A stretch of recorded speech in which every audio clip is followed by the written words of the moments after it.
Dear Lord, thank you that we can meet together as a class and study how you have guided us in past history and what that teaches us of our present and also of our future, of what that teaches us of you, of your character, of your love, what you love, and also what you hate. We must understand both. I pray, Lord, that you'll open our eyes, grant us that salve that all of Adventism prays for, but we know that you can give through methodology, through what you are teaching us. I thank you for these Sabbath hours, and I pray that you will be with us and direct and guide. In Jesus' name, amen.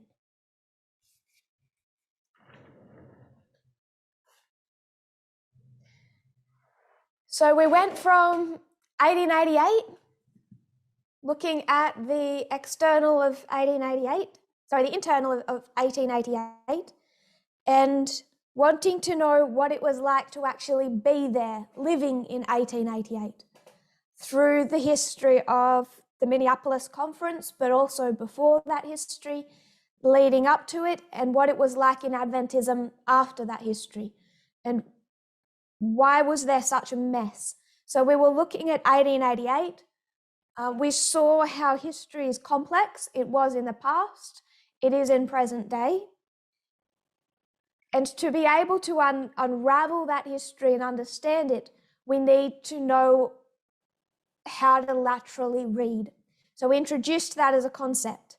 When we began looking at how we research and understand, then we began to talk about sifting sources. We began to talk about sifting sources that are on the left side of the political spectrum, where we are as a movement. Because if we are in the left side of the political spectrum and we agree more, we lean towards the worldview of the left wing, then those are the sources we are going to mostly accept in our research. But even these, we need to sift. So we began to ask, how do we sift these sources? We took a step back and we asked, okay, why are we here anyway?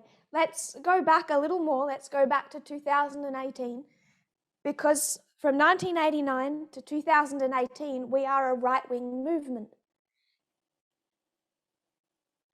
And what moved us from right-wing to left-wing? So why did we decide in the first place that most of these sources are of little value to us prophetically as an end-time movement? And why do we accept the worldview of these sources, of course, heavily sifted? So we went back to 2018, where the movement made this momentous switch from here to somewhere in this spectrum.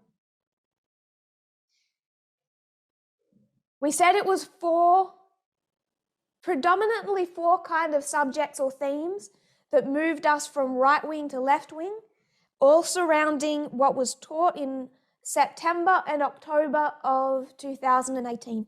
September and October caused us to make this massive ideological swing.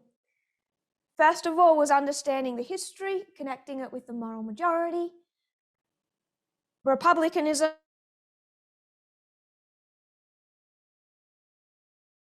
some people made comments last week that really blew up and expanded upon. Then was understanding the history of Pyrrhus as representative of the King of the South, what is embedded in Daniel 8 verse 8, particularly the Battle of Ephesus, which represented the 2016 election.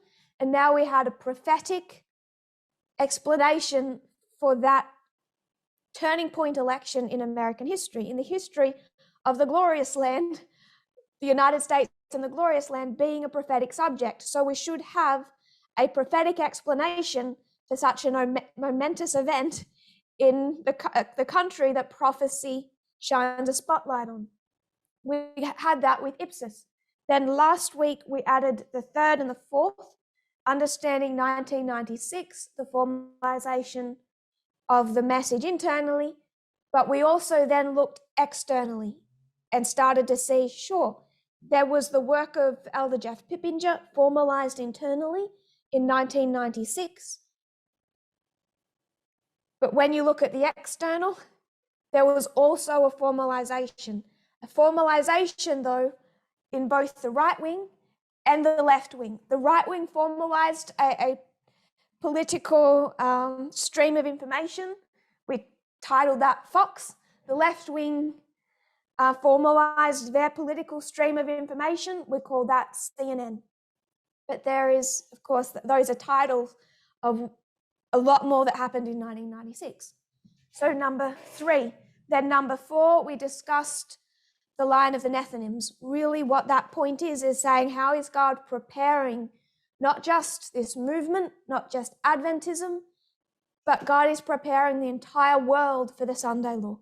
They are already making decisions that will affect how they perceive the Sunday law event. So when we look at 2018 and we say,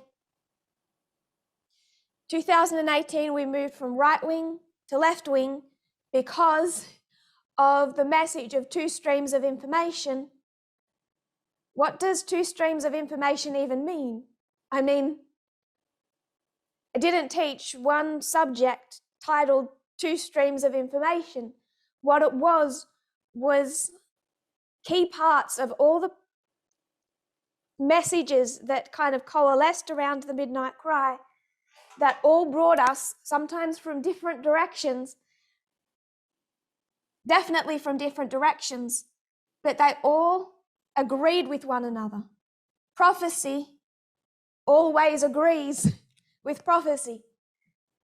And these different elements of the different parts of the message, whether it was understanding the King of the South or understanding the history of 1989 and 1996 and understanding 2016, understanding what is happening with the world, what has to be happening with the world, understanding all of that brought us to, from all of these different directions at once, to one central point, to one central conclusion. And that conclusion was this movement to stay a history of success had to change its political ideology. And people would either follow that and change their political ideology, or they would leave the movement and go back to Adventism and reject everything God has taught us since 1989. So I hope we can see that all of these different points combined form what we kind of learnt to summarize as just 2 streams of information.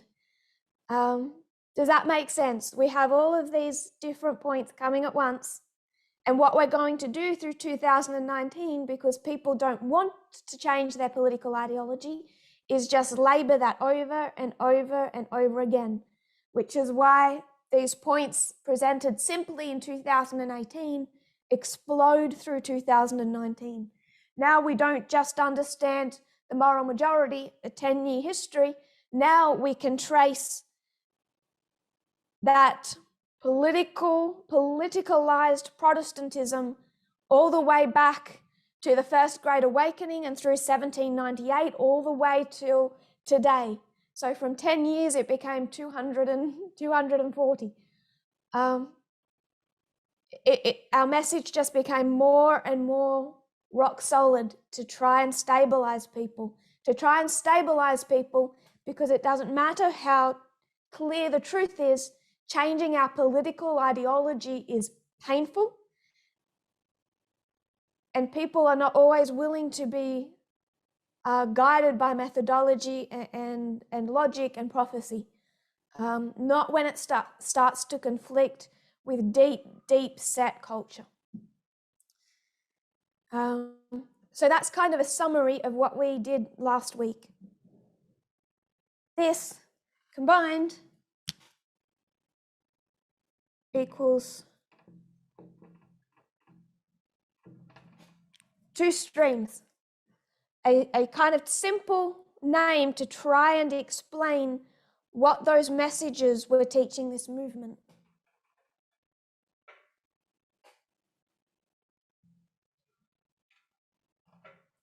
This was the board work that we did after that to explain why that fourth subject that formed two streams of information that centered on how God has to prepare the world for the Sunday law. He has to prepare not just Adventism and people within Adventism, God has to prepare the entire world for the Sunday law event.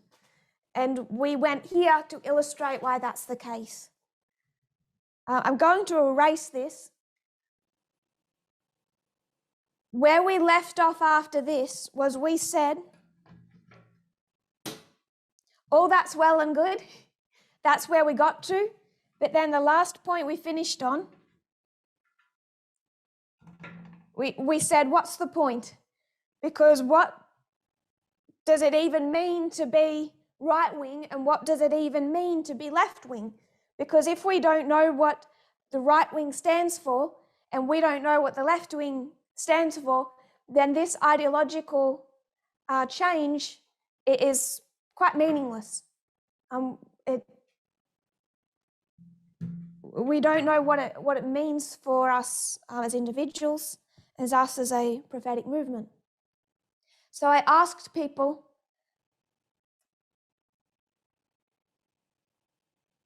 give me in few words, give me an explanation of what the right wing stands for and what the left wing stands for, what their ethos is. And we began to do that, and then we ran out of time. So what I want to do now, I have a list of people who have communicated are participating. If you haven't done so, then I feel free to raise your hand and talk. But I just won't ask you questions because I don't want to put you on the spot if you've chosen not to participate. But those who have chosen to participate, I want to ask them. I have 9 people. I'm going to go to you one at a time and say, I want nothing more than 2 words. 1 word to tell me what the left wing stands for, and 1 word to tell me what the right wing stands for. So try and get to the point, the ethos of right wing and the ethos of left wing. And I think that 1 word can summarize both. I don't think that is an oversimplification. And I hope that we can illustrate that.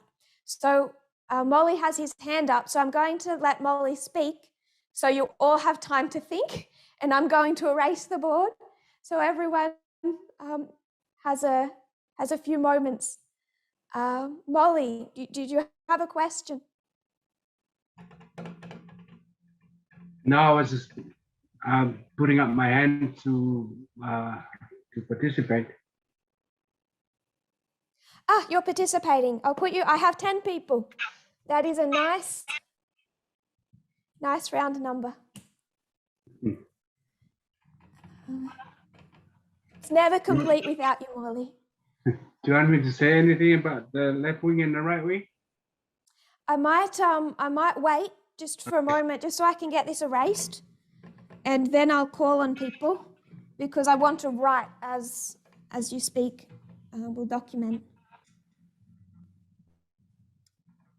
Josephine, did you have a thought or a question? Please don't answer about the 1 word about right wing and 1 word about left wing yet. But do you have a question or thought?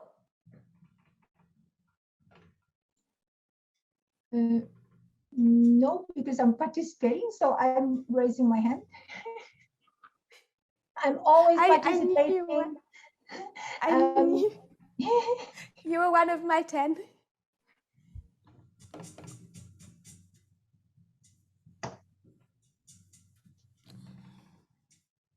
I didn't want to erase this before we started because it helps us just to see, to bring it back. Because a week is a long time in 2022. It's long enough for an invasion.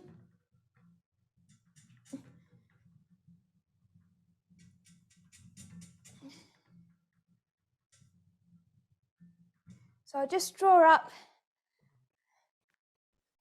line of politics. That's, I think, pretty good.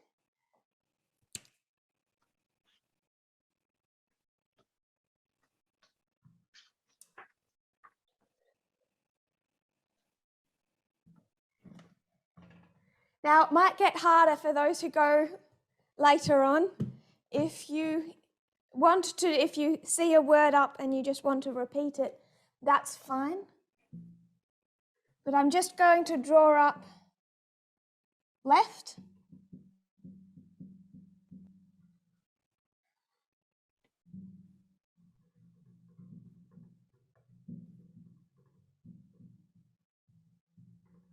And right. And then we can start documenting one word answer. So Molly, one word for right wing. Moral majority. Moral majority. So is it okay if I put morality? Morality, yeah. Because that is kind of the ethos. We're trying to get to the ethos behind it, and that is I guess they've put it in their own title for a reason. It's all about morality. One word for left wing. Hopefully don't say immorality. Progression. It's a good one.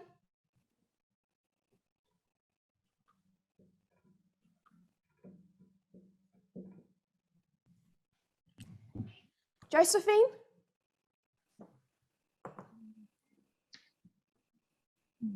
Do you want me to use some of the words we used last week, or you want me to say a new word?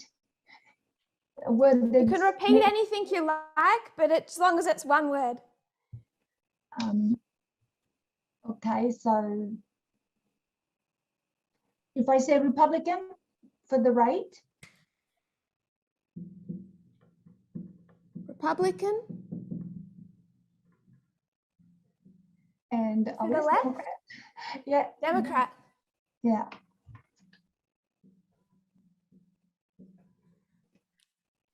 Okay. John. Is John on?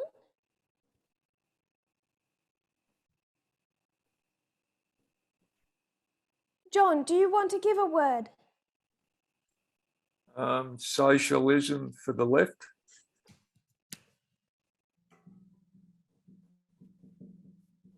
And conservatism for the right. Conservatism. Yeah. A loaded word. That's a good one. Thank you. Marie?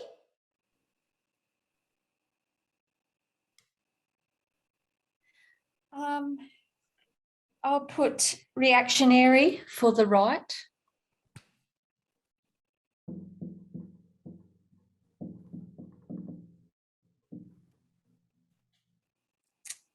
And I'm really stumped for the left. I'm just going to say equality.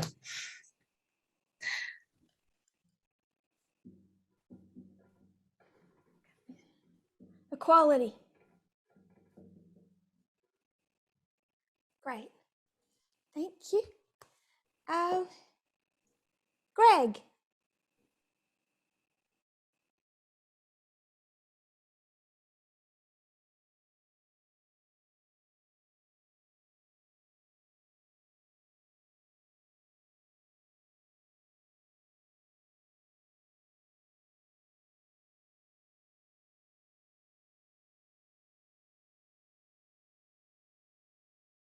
Adverse to change, adverse to bringing new things in, that kind of thing. They like to keep it how it is. Like Antigonus, you know, they keep it the way the ancestors had it. So adverse, it's kind of quite conservative, isn't it? They're trying to conserve. And if you try and bring in equality or something, they go, no, we don't want that. We don't accept that. So when you're trying to bring in things from the left, they're quite adverse to those things from the left. Yes. They're not progressive. They're adverse to Literal progression. They're and- adverse to socialism. We can see that on the Supreme Court, a literal and original reading of the Constitution, rather than a progressive reading. So that's how you meant by adverse to change. And willing to change. That. Correct. Yep. Got it. Willing to try new things.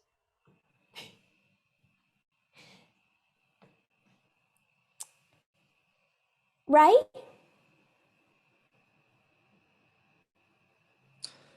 I was thinking oil on the right and renewables on the left. Now we're getting, is that the ethos of the parties, do you think? Got inside their mindset. No, I think I've been listening to too much Rachel Maddow.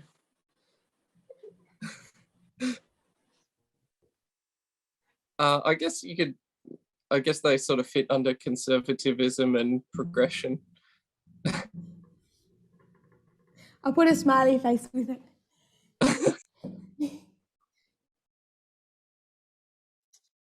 Oil and renewables. Kind of what ties into what Greg said about willing to learn and change and not really willing to try new things. I think The other one I was thinking, oh, sorry. No, you go. The other one I was thinking was capitalism for the right. Capitalism.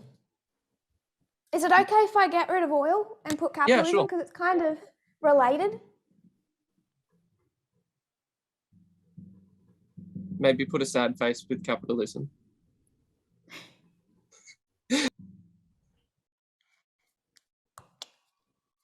Lynn.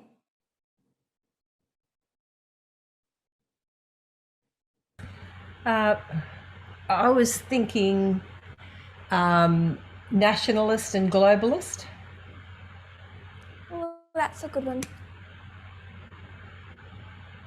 So globalism, Yeah, globalism and nationalism. nationalism. Yeah. Okay, I think that can fit.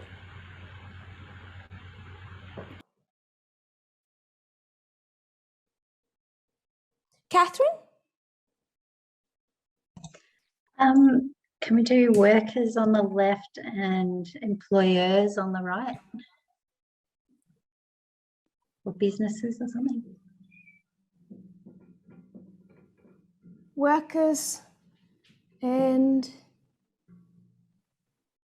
I don't know, employers? business owners or something. I don't know. Businesses?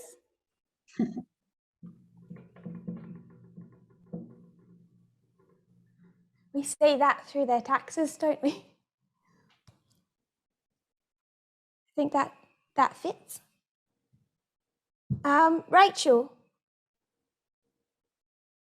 I assumed you were participating. If not, that's okay. That's okay. I was thinking what Lynn was thinking, but just to put it differently, really simple, was left community. Community? Yeah. And I can't remember. I think I said thinking to something like self. Self. How would we go if we put individual with that? Is that what you were thinking? Yeah, just about, yeah, that would be it. Yeah, that was better. Yeah, community being as a global Community. where self being nationalist, about me, myself and I. So you're tying it into that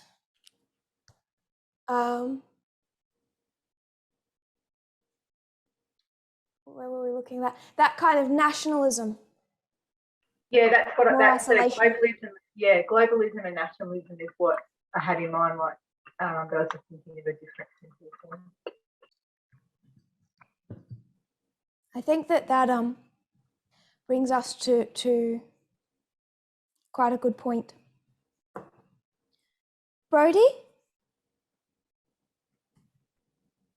I thought for the right could we say freedom? Right wing freedom? Does freedom counterbalance equality for the left? And equality, which we have up here. So you're saying freedom and equality. Yeah, as contrasting. Okay. James, you have your hand up.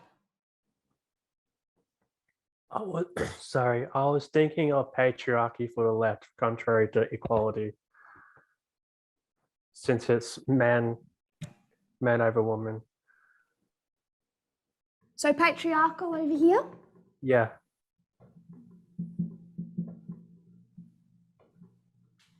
And this is I was thinking equality. So equality? that was, yeah. I So don't it's know how another. to. Yeah. I don't know how to.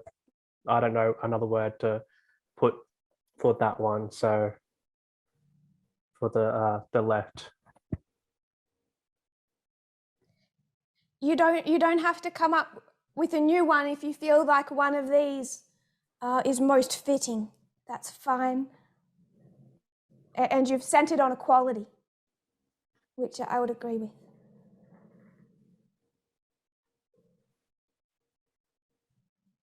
Feminism, it's the left. Sorry, who was that?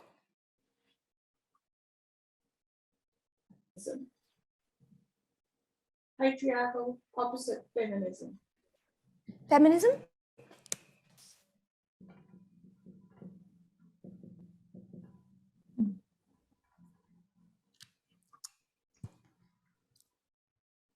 And you've chosen the word from right wing.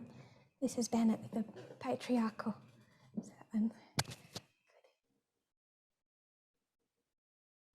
Josephine. May I add another word? It might not be the right word. Ideological for the right.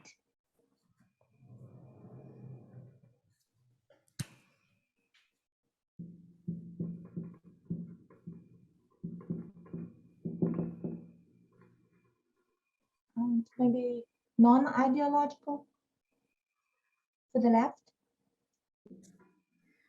What do you mean by non-ideological? Like what is, if you could give a little bit of an explanation of what you conceptualize that to look like. I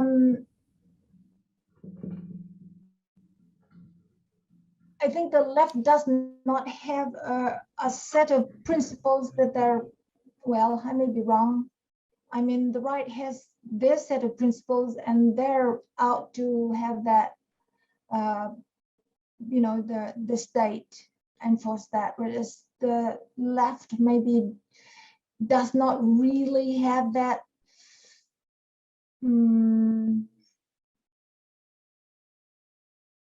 They want things right, but they're not out to,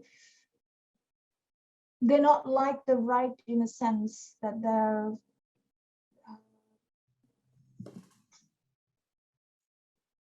they want their way of thinking. They want their template for everybody else.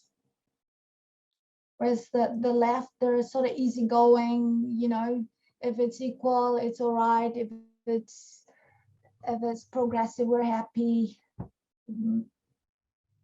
But I think the right is more.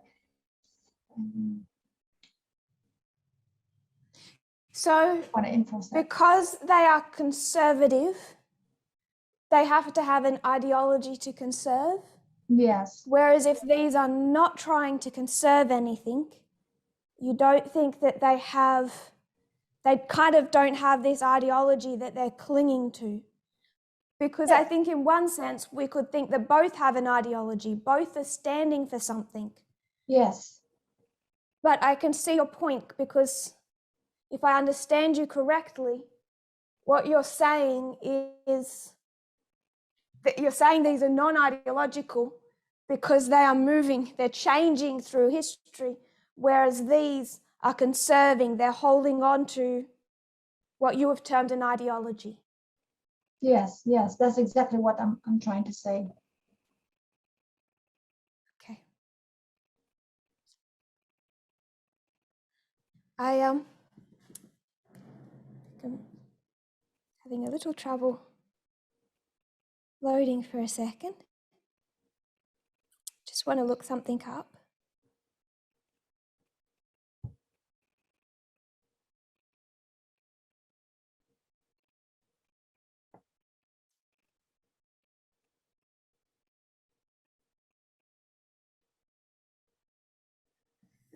It's not working for me. Sandy. I was just thinking for the left inclusive and for the right exclusive. That inclusive for, I guess, all ideas, all people, and exclusive, you have to fit into their category, into their mold. And if you don't, they cancel you. Yeah. I think that there's a lot of truth in what has been, in the words that have been given. I didn't say it this week, I did say it last week, but I think it would be good for a certain part of this discussion if we try and approach it from an unbiased position as possible. Now, bias is normal and natural and good. We have to have an opinion. We have to have a position that we hold to, and then it becomes virtually impossible to not look through that lens. But I think this sad face kind of sums it up a lot, that we are looking at this side and seeing all that's wrong with it. We're answering with a 2022 movement brain, not a 2018 movement brain, which is good because we're in 2022. But if we were to look at both sides and actually want to define the right wing, how they would see themselves, and define the left wing, how they would see themselves, I think we would start seeing some of this as more complicated. So if we talked about the right wing is patriarchal, I think Marjorie Taylor Greene would disagree with us. I think that lots of women Republicans would kind of disagree with that. Did I say disagree? I believe a lot of them would disagree with that. Republicanism and the Republican and Democrat Party have become more cemented in the left and the right over the last decades, but it didn't used to be that stark. You could have, originally it was not that fluid.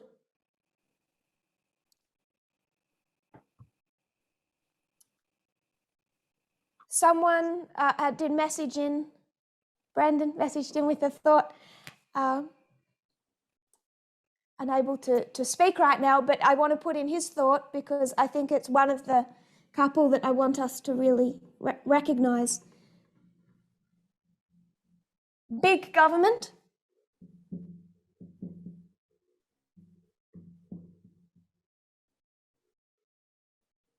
sorry, wrong way around. If you're left wing, no, that wasn't right. If you're left wing, you believe in a big federal government.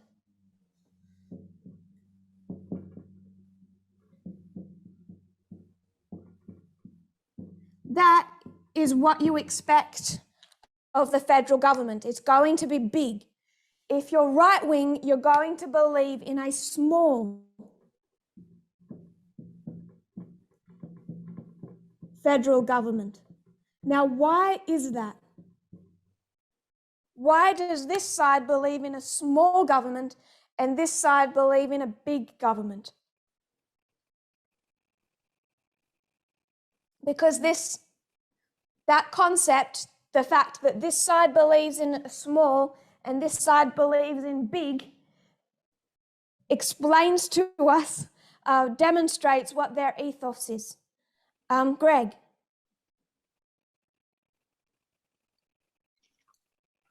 Big government is more inclusive, so it's going to because it's going to have more members from different areas of the communities that it represents. A right side government already got its goals and its ideology, and it's just going to conserve ideology.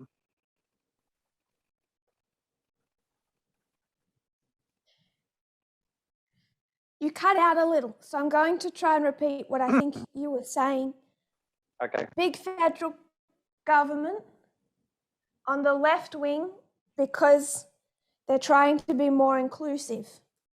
So bring in more people who are representative of the general population. Yeah. But what if you had, say, 5 people and they're all white men, and this side has small, it has 3 people, and it has a white man, a black woman, and a trans man. It's smaller, but it's more inclusive than this. Sorry, said was government. Hear me okay? Sorry, you're cutting out. Large has more community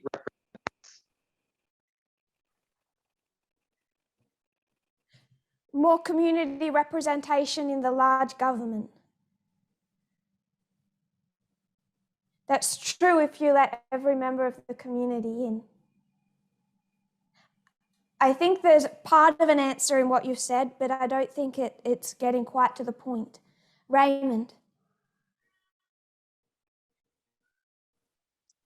I was just going to say that the right tends to towards deregulation of businesses and whatnot, because and that was my understanding of why they like small government. They don't like the government interfering with people's activities, and they sort of approach it from an economic model. Stop there and give me one word. They don't like government interfering with people's activities. What do you call that?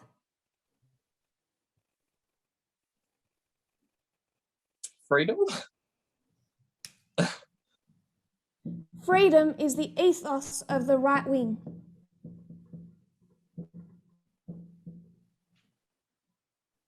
I would suggest that if you cut out what they don't agree with, cut out what is impacted by their ideology, if you got to the very, very root of the right wing, that is their ethos. So sorry to interrupt you, Raymond. Would you finish your thought? Don't be sorry. Yeah, I was just going to say that I was thinking of the sort of economic mindset they approach it with by deregulating businesses. It allows them to do what corporations do, and they expect wealth to trickle down, which it doesn't really. But yeah, that I think we sort of answered the question.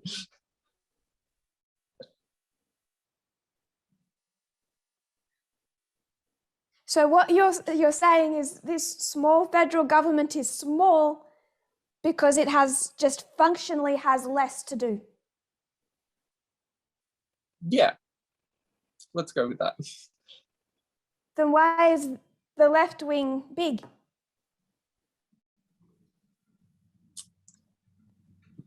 Because they're trying to protect people from unfettered capitalism.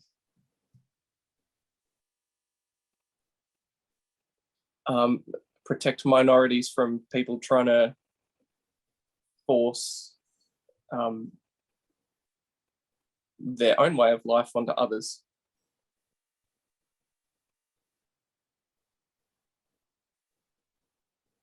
It sounds like you're describing freedom.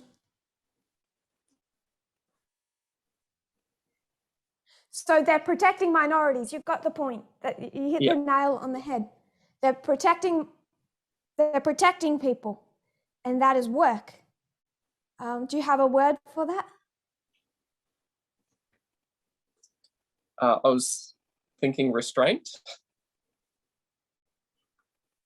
But What I are don't they think that- restraining? oppression. They're restraining oppression. What do you think their ethos is then?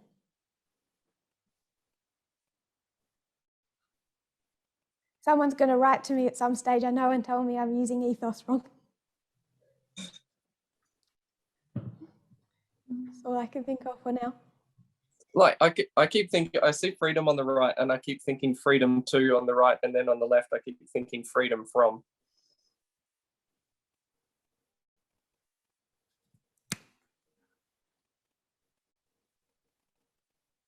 Freedom from what?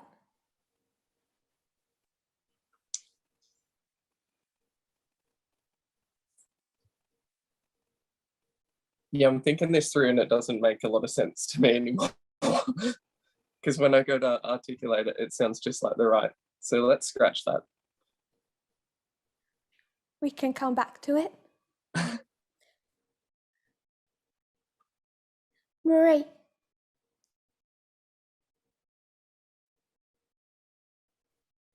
I was going to suggest socialism.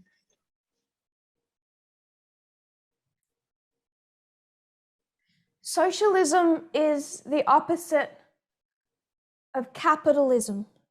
And I'm kind of wanting to get to the root. It's true, there's opposites here. There's a capitalist leaning perspective and there's a socialist leaning perspective. But you have people over here, like Joe Manchin, who is capitalist, and Kirsten Sinema, they're capitalists. And you still, so I'm still kind of wanting, I think we're dealing then with more of a financial system. And I think we can get further into the root of the difference between these two sides, because we could spend weeks on all that they stand for and all how that ties together, and same for this side. But I want us to get to the very, very root so we can make this as simple as possible, because I find politics confusing and hard, and I think other people do as well. But we can get to the very root of the difference between these two sides. If we can do that, we know the swing we took in 2018, it wasn't a swing based on turning us from capitalists into socialists, but it did turn us from prioritizing one thing and learning to prioritize another thing. I wouldn't say that we were letting go of prioritizing nationalism and learned to prioritize globalism. There are implications to that swing, such as, capitalism to socialism. There's implications, but that wasn't what the swing was designed to change in us. That's not the original point God was making, that he said, you idealized this and you need to change and you need to see this as the priority. I know I've missed some hands. Molly.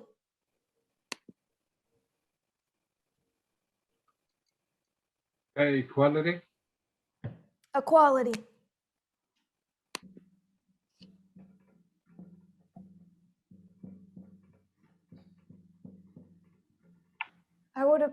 That was what I was considering.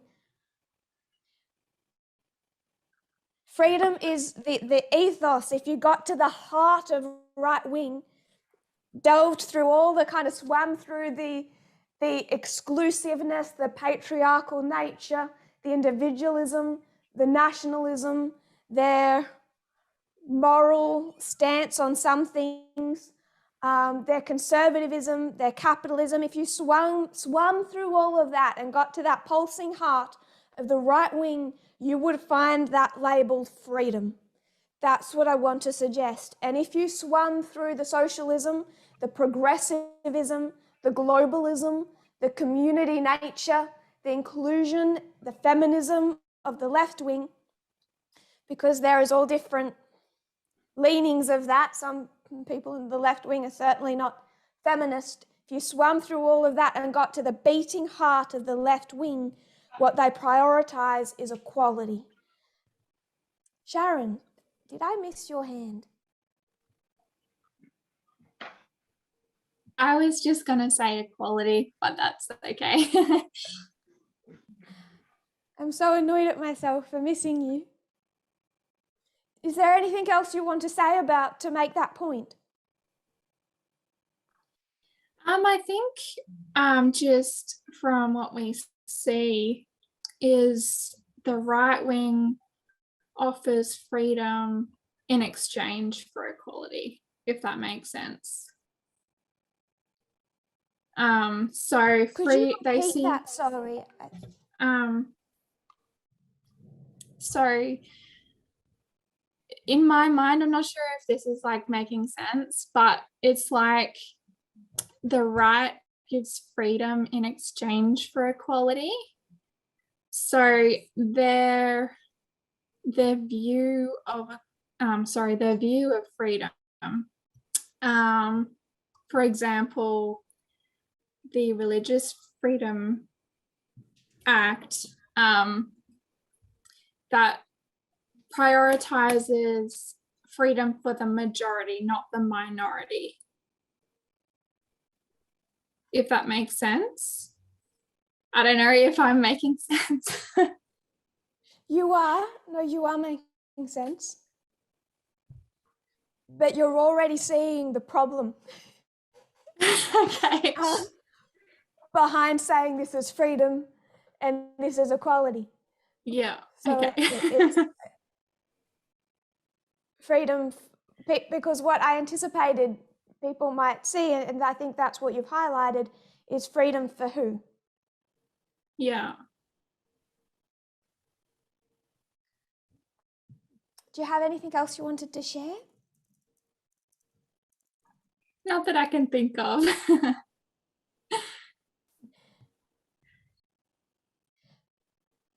Thank you. Someone has told me that ethos is the Greek word for character, and I am using it correctly. So we're getting to the heart, the very character of the two sides. I'm sorry for missed hands, Lynn.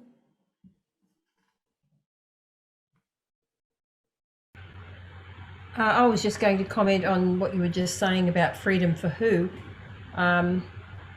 And really, they have this concept of freedom for the individual themselves. It's kind of like they're looking out for themselves and their right and their freedom, as opposed to the other side that looks, in a sense, for more from the concept of equality in the sense of freedom for the society as a whole. So they're, one side's looking very internally, the other's looking a bit more externally. Sort of, obviously that's a lot more than one word, but anyway. I think for a little while I want to, if I can use a terrible phrase, I want to play devil's advocate. I want to defend this because I want us to see how good their arguments are and where they come from. So first of all, if we were to define freedom and equality, freedom, I am pulling up dictionary definitions. Freedom is the condition or right of being able or allowed to do, say, think, etc., whatever you want to, without being controlled or limited. So freedom, the condition of or right of being able, allowed to do, say, think, whatever you want, without being controlled or limited. Equality is a situation in which men and women, people of different races, religions, etc., are all treated fairly and have the same opportunities. So, want to give some illustrations. I want to open a business. So I rent a store.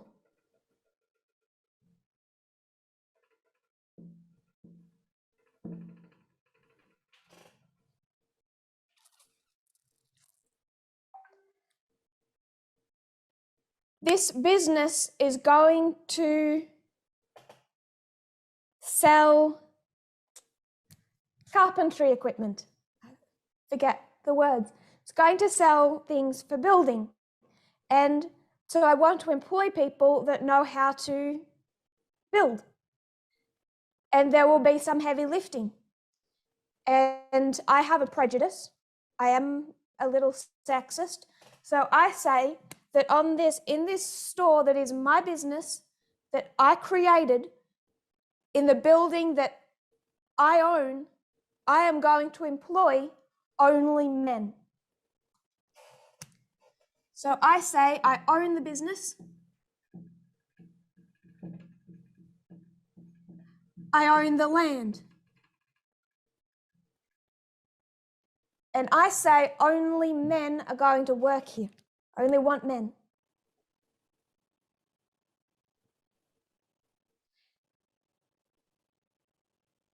And then the government steps in.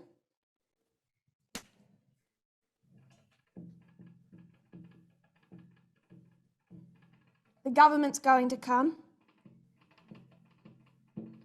and say, that's not fair. We are going to force you against your will. We're going to force you in the business you own, on the land you own, to employ women.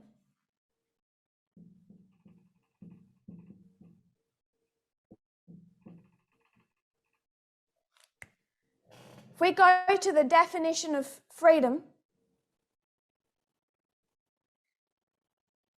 the conditional right of being able or allowed to do, say, think whatever you want to without being controlled or limited. Is it a woman's freedom that she can work at this business?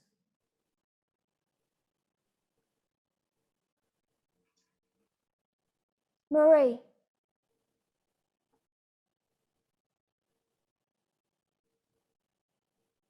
Oh, my internet stopped partway through when you were speaking. I'm sorry.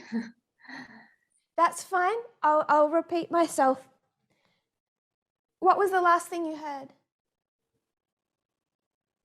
You were talking about someone who's a bit prejudiced and they have their own business and they only want to employ men. And then the government is going to come and force the owner of this business, with the business he owns, with the land he owns, they're going to force him to employ women.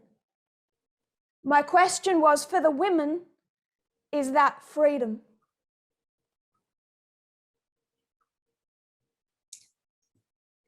For the women, is that freedom?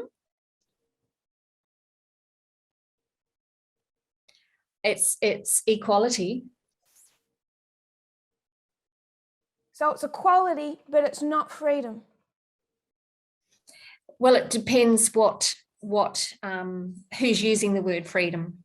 If we're talking about the right, then no, that's not freedom. I agree with you. It's not their land. It's not their business. I don't have the freedom to go walk onto NASA and say, I want to be an astronaut. I don't have the freedom to do that.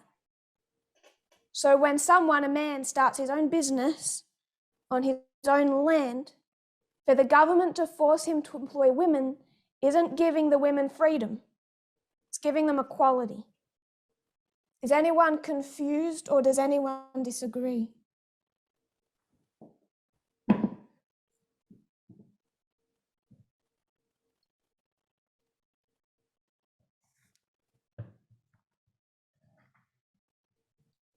No hands up for that. Confused or disagree?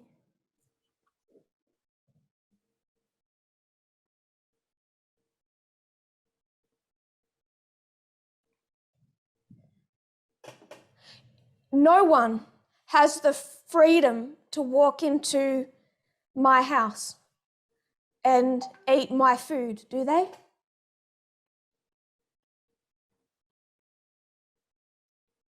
Sandy.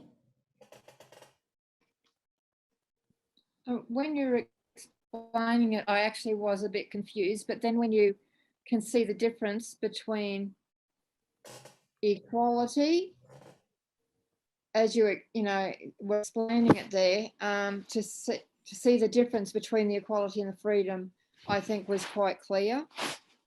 Once you understood that that wasn't freedom, it was actually equality for the woman to have that right.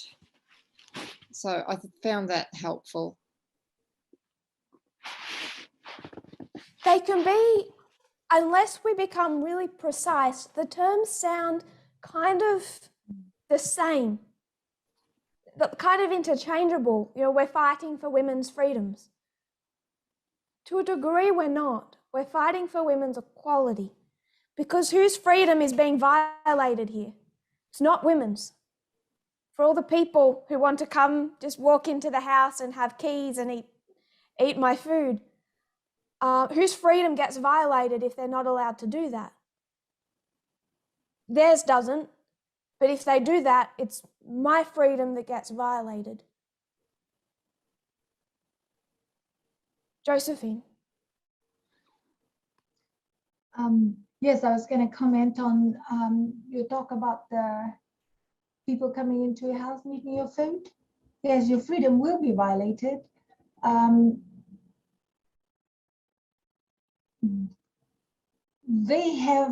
Do they have the right to eat your food? What about if they're starving and there's food there in your household? Stealing is not the right thing, but they can pick up from the floor like the dog picks up the I'm going to biblical. The woman gets what drops off the floor. So maybe I'm confusing this whole, off the table. I'm confusing this whole thing. I'm sorry, I can't quite hear you. I think I'm missing, are you able to repeat that thought? It's just a little muffled. They violate your freedom when they come steal your food. But what if they're really starving? Because your food is not divided equally. It's still my food. Yes, it's not I know. theirs. I'm asking, I understood it's your food. They have no right to steal it. But on the other hand, if they have no right, questioning.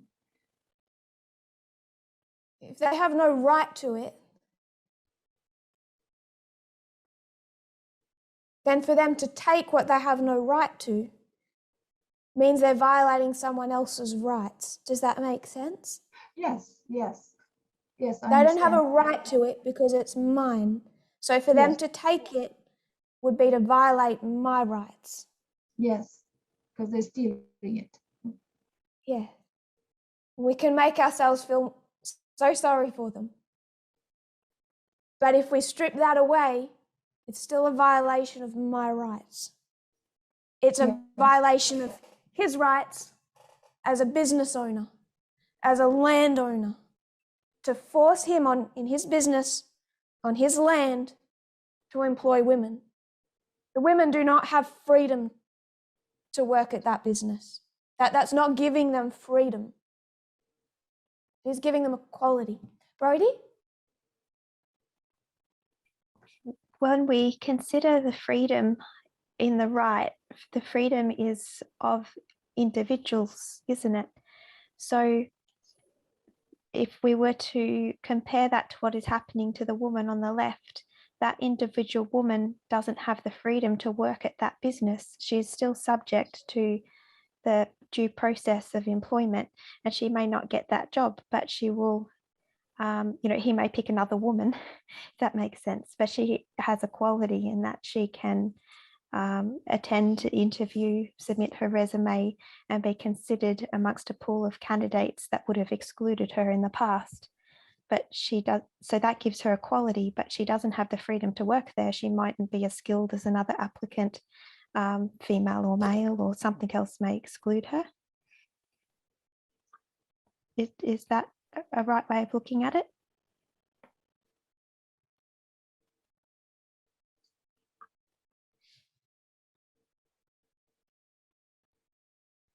I kind of want to get away from the idea that she doesn't have the freedom, because we wouldn't have the freedom to walk into someone else's house, let alone someone else's business. This thing belongs to him. Therefore, it's his to give out however he wants. So I agreed with most of that. The only thing I would consider is when we say that women's freedoms are restricted when they don't have access to work some jobs. I'm not talking about government jobs. I'm not talking about corporations. I'm talking like a small business owner. Maybe that's where it gets more confusing. Or just this business that owns their own business, it has their own land. So if we were going to expand this out like into the healthcare system, into institutions that have government involvement, I think it would get a little more complicated. Does that make sense? I think so. I guess maybe I wasn't clear, or I might have missed a point. So I was saying that she still doesn't have the rights concept of freedom, because the rights concept of freedom applies to individuals. Sorry, in my head, I was just trying to differentiate freedom from equality, because she's been given equality, but not the rights concept of freedom in this instance. But I might just be confused. I think so. No, I think my brain is slow. I think it's my brain, not yours. I kind of start to grasp that, but I might need to labour with me a little more.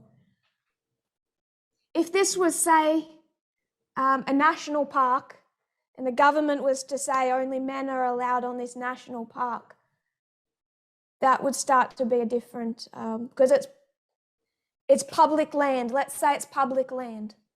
If it's public land, then men and women should be allowed on freely, because it's owned by the public. And if it's owned by the public, it's owned by men and women, they should have equal freedom.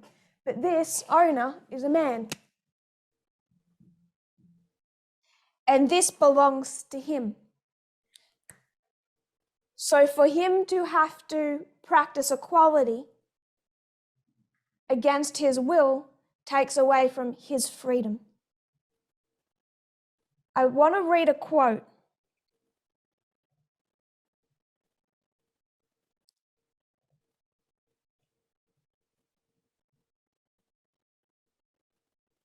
So I just want to remind us of the definitions. Freedom is the condition or right. It's your right to be able to or allowed to do, say, think, whatever you want to, without being controlled or limited. So you have your individuality, your space, your business, your social media platform, and you have the right to do with that business, to do with that platform, to say on that platform whatever you want to. You should not be controlled or limited. That's the definition of freedom. But my social media platform is mine. Someone else does not have the freedom to come in and take over my statuses and put up their own statuses. This thing belongs to me. They don't have the right to do that. If they did that, they would be violating my freedom. It's understanding this is mine. I have freedom in my sphere. This is say it's a government agency, it's NASA. They have freedom in their sphere. This is a man that owns a business, and they have freedom to operate and employ and pay who they want to, how they want to, in what manner they want to. If you run a business, a government on the principle of freedom, you only need a small government because they don't have much to do.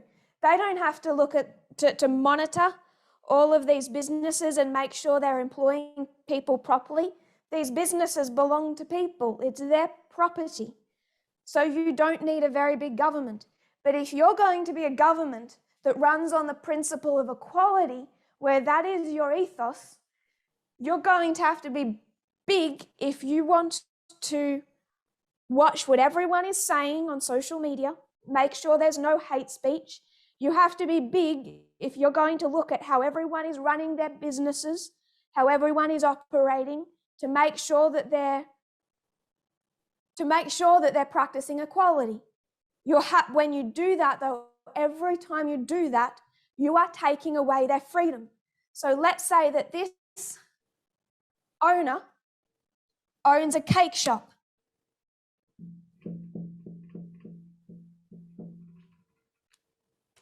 And he doesn't want to make a cake, wedding cake, for an LGBT couple. Right wing says his business, he has the freedom, the right to discriminate with his own property. The left wing says he does not have that freedom. We run off the principle of equality, and if he doesn't behave properly with his own business, we will step in and make him. I want to read from the American Bar Association. This is the American Bar Association from their website, because I'm talking about a real case that went before the Supreme Court. Masterpiece Cake Shop versus Colorado Civil Rights Commission. So we have an owner who says he will not make and sell a cake to an LGBT couple.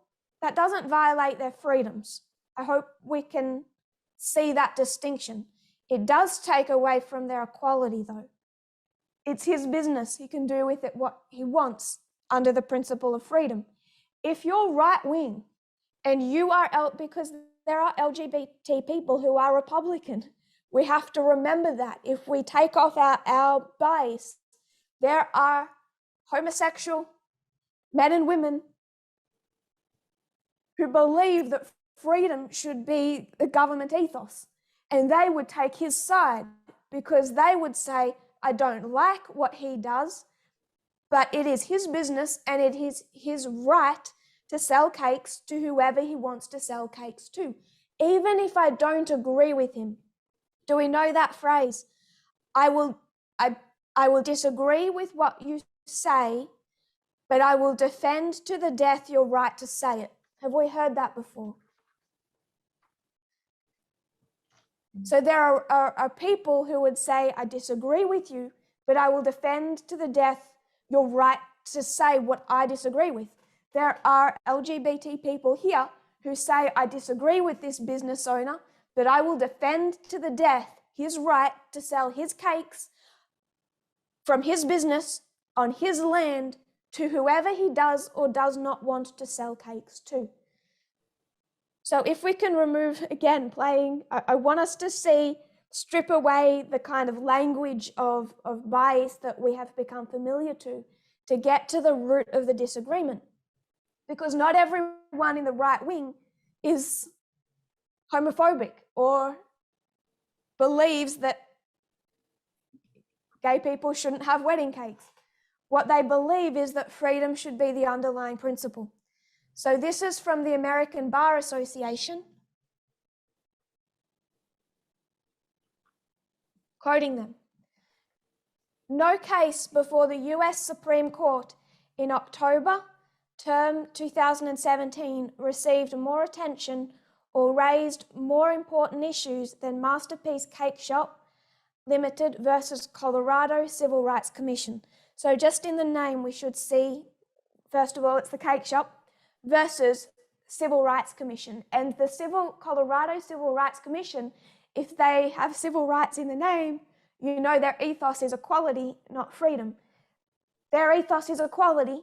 They're looking at him and saying he does not have the freedom. So they take him all the way to the Supreme Court. The underlying issue is profoundly significant. Does a business have a constitutional right to discriminate based on its owner's beliefs? This is the sentence that's the root of the issue. All anti-discrimination statutes pose a tension between equality and liberty. Any law that prohibits discrimination, whether based on race or sex or religion or sexual orientation or any other grounds, denies the freedom to choose who to serve or who to hire. So what the American Bar Association is saying in the context of this Supreme Court case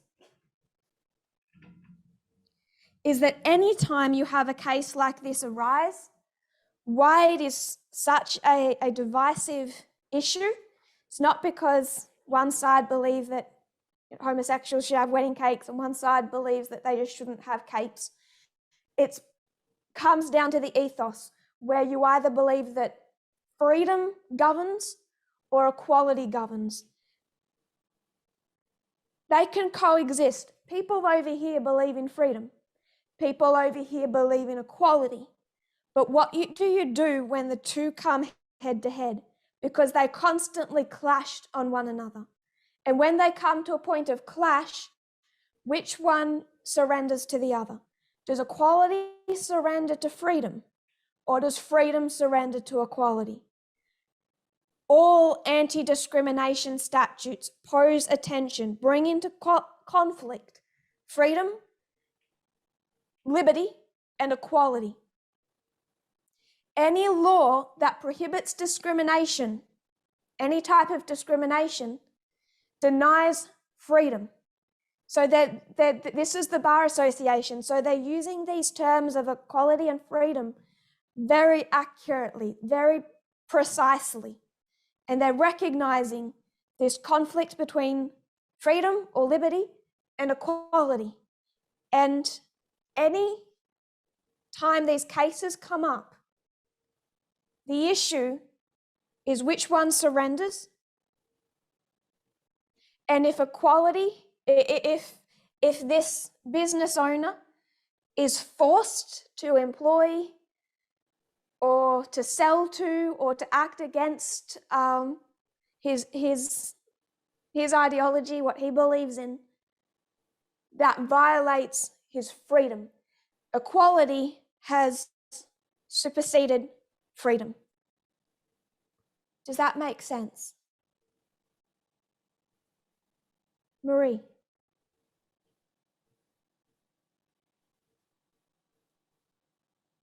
I was just going to say, in answer to your question, when they collide, who which one's correct, and I was just going to say, well, that's when we have to go back to the Constitution and what the Constitution says about our rights, as opposed to if we do harm to another person.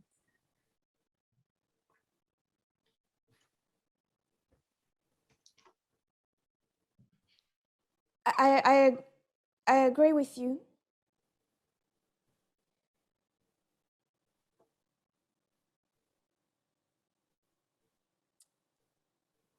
I need a moment to gather my thoughts on that. Greg, I missed you above. How's your connection? I've taken my headphones off, so I'm just using my computer. Can you hear me all right? You can. Oh, good.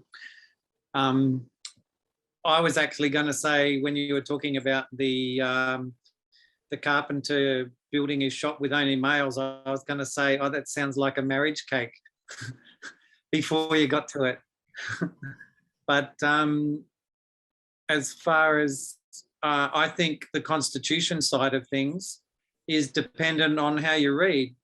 the Constitution, because we know how the right reads and how the left reads, how we read, how we used to read is different. So you can come to different conclusions depending on your methodology of reading the Constitution. I agree. And I also suggest on how much you actually care what 18th century white male slave owners thought. Do we worship and follow their exact words? Or do we see the point of what America was to be?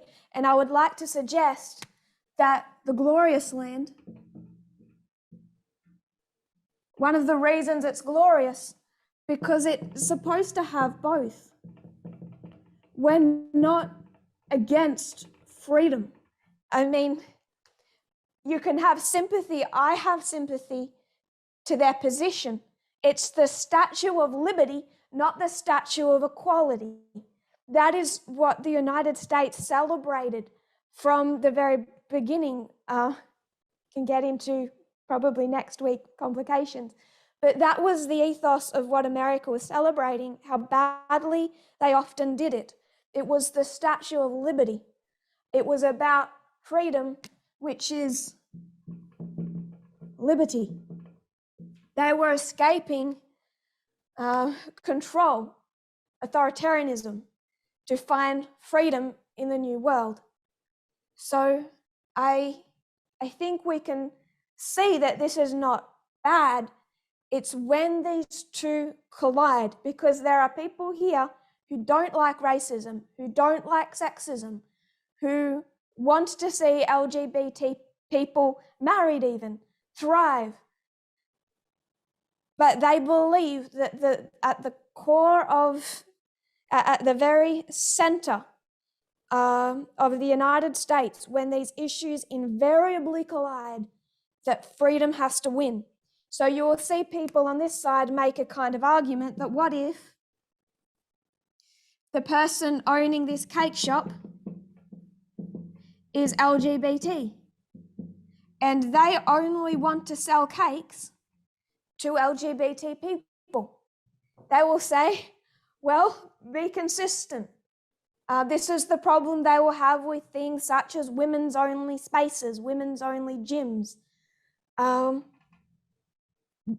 They will see inconsistencies with this side. So they will say, give everyone the freedom. Just give everyone the freedom. And then let society be convinced in their own minds, change in their own time as we reason and educate them. So I know that we're out of time, but I want us to see, not in this light, not the ugliness of this, that there's a point to freedom, that there is, that someone who is LGBT, and people did support the owner of this cake shop, because however much I disagree with what someone says, I will fight to the death for their right, their freedom to say it. You don't have to be anti-LGBT people to believe that he has the right to be prejudiced. But this side says he doesn't have that freedom. He doesn't have the right to be prejudiced. And we will have a bigger government because we're going to push through equality. So I might close for time. We're going to come back to this next week. We need to consider equality and freedom. If you have thoughts or questions not answered or that come up during the week, that would be good. Who can I ask to pray to close? Who haven't I asked lately? Josephine, would you mind? I'm sorry, I know I haven't gotten to anyone, but we can pick it up here next week. Josephine, would you be able to pray for us? I'll be happy to, Elder Tess. Dear Lord, we thank you for this wonderful privilege that you have given us to attend Elder Tess's class. We have so far learned so much from her. and also to communicate with her and with one another. And we thank you for the fact that many of our leaders will be watching this recording.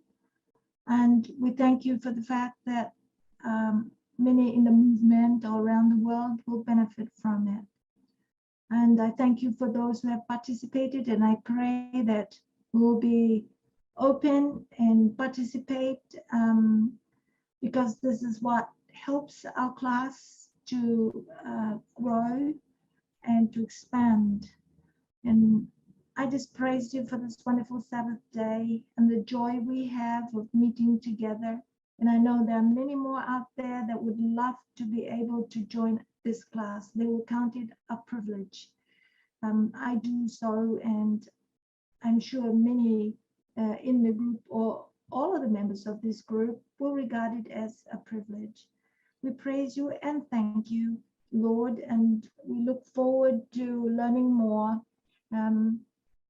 as you reveal to us and expand our minds to receive it.